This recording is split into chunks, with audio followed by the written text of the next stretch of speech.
ஏன் சார் என் பையனை அடிச்சிங்க? ட்ராக்ல 2 தண்டவாளம் இருக்கே எதுக்குன்னு கேட்டா, ஒன்று ஊருக்கு போக இனி ஒன்று திரும்பி வரேன்னு சொல்கிறான். உன் மனைவியை நகையோட ஒருத்தன் கடத்திட்டானாமா. விடுவேனா? துரத்திட்டு போய் நகையை பூரா பிடுங்கிட்டு வந்துட்டேன். நிலவில் தண்ணி இருக்கா? தண்ணி இருக்கா இல்லையான்னு தெரியல சார், ஆனால் எண்ணெய் இருக்கு. என்னடா சொல்கிற? அங்கதான் பாட்டி வடை சொல்றாங்களே. என்னங்க எந்திரிங்க, கிச்சன்னா திருடன் புகுந்துட்டான்.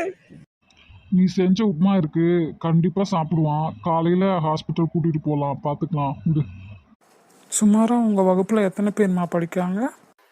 எல்லாருமே சுமாராக தான் அங்கிள் படிப்போம். மனைவியை அடக்கி வைப்பது எப்படி என்று புத்தகம் எழுதலாம் என்றிருந்தேன். அப்புறம் என்னாச்சு? அவளிடம் வாங்கிய அடியில் மனைவியிடம் அடங்கி போவது எப்படி என்று எழுதிவிட்டேன். என்ன மச்சான், ஏன் சோகமாக இருக்க?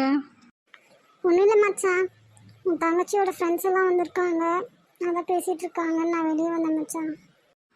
வேற ஒன்றும் இல்லையே மச்சான். இல்லை மச்சான், எங்கள் அம்மாவோட ஃப்ரெண்ட்ஸ் எல்லாம் வீட்டுக்கு வந்தாங்கன்னா உன் குழந்தை சுட்டி அழகாக இருக்குது, சமத்தாக இருக்குது சொல்லுவாங்க. அப்போ எங்கள் அம்மா சொல்லுவாங்க, சரி ஒரு வாரம் 2 நாள் கூட்டிகிட்டு போய் வச்சு தான் பாருன்னு சொல்லுவாங்க. இப்போ உன் தங்கச்சியோட ஃப்ரெண்ட்ஸும் அந்த மாதிரி தான் சொன்னாங்க. உங்கள் ஹஸ்பண்ட் ஹேண்ட்ஸமாக அமைதியாக இருக்காரு, அழகாக இருக்காருன்னு சொன்னாங்க. உன் தங்கச்சி அப்படி எதுவுமே சொல்லலை மச்சான், அதான் வருத்தமாக இருக்குது.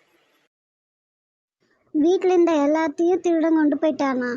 ஏன் அப்போ போலீஸ்க்கு புகார் கொடுக்கல? போலீஸ்க்கு கொடுக்க என்ன சார் இருக்கு?